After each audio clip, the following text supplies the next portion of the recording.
All right, so we've talked about building up your financial defense with that starter emergency fund, but defense alone doesn't win the game. Now it's time to go on offense. We're going to talk about attacking the single biggest thing standing between you and actually building wealth, and that's your debt. Think about it like this. Your income, your paycheck. It's like a powerful river. But right now, for most of us, that river is being diverted everywhere except where we want it to go.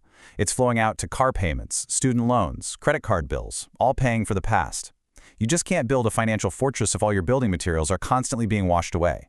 So to win, you have to reclaim that flow. You have to get your income back. Now, how we're going to do this is, well, it's interesting.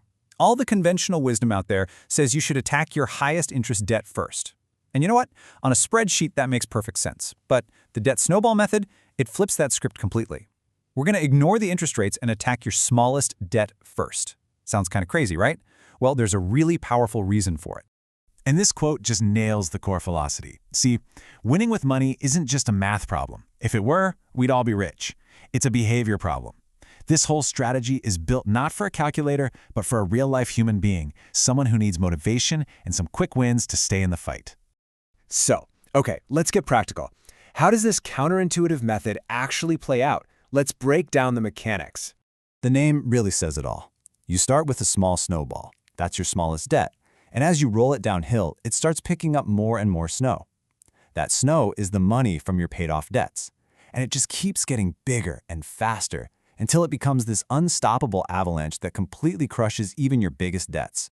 Here are the steps, and you'll see how it builds. First, you list out all of your debts, everything except for your house, from the smallest balance to the largest. And I mean it, you have to ignore the interest rates. Then, you're going to pay just the minimum payments on everything, except for that smallest one. You throw every single extra dollar you can possibly find at that one little debt.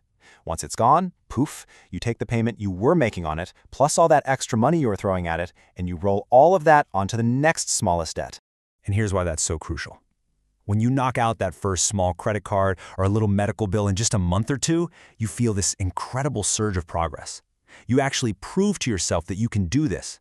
That feeling, that quick win, that's the fuel that's going to keep you going when you get to the bigger, tougher debts later on. Now let's be totally clear. This process is simple, but it is not easy. It requires a period of intense, focused sacrifice. It really requires a specific kind of mindset. To really make this work, you need what financial expert Dave Ramsey calls gazelle intensity. And the imagery here is just perfect. You are the gazelle, and your debt is the cheetah, and it is hot on your heels. This is not a casual jog in the park, okay? You have to run for your life. That means no vacations, no new clothes, no eating out. You become laser-focused on one thing and one thing only: getting free. But what if you've cut your budget down to the bone and there's still no extra money to attack that first debt? What if your snowball is just stuck? Well, that's when it's time for more drastic measures. You have to, as he says, dynamite the logjam to get things moving. And this is what that looks like in the real world. It means selling the car with that massive payment. It means, and this is a big one, temporarily pausing all your retirement contributions just to free up cash. It means delivering pizzas on the weekend or picking up freelance work. You sell so much stuff that, as the saying goes, the kids start getting nervous they might be next. It is about getting radical to get radical results. I know, this level of intensity sounds exhausting, and honestly, it is.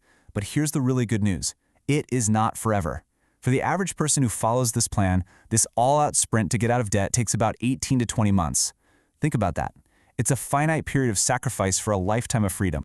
So after all that intensity, after all that sacrifice, what's on the other side? Let's talk about the payoff, because it's huge.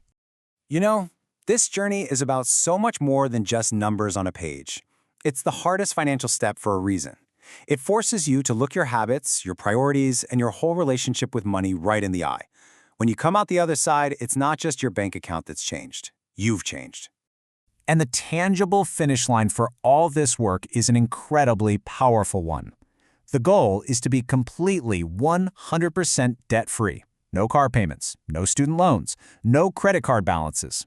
The only debt left in your entire life is your home mortgage, and we'll get to that later. So you did it.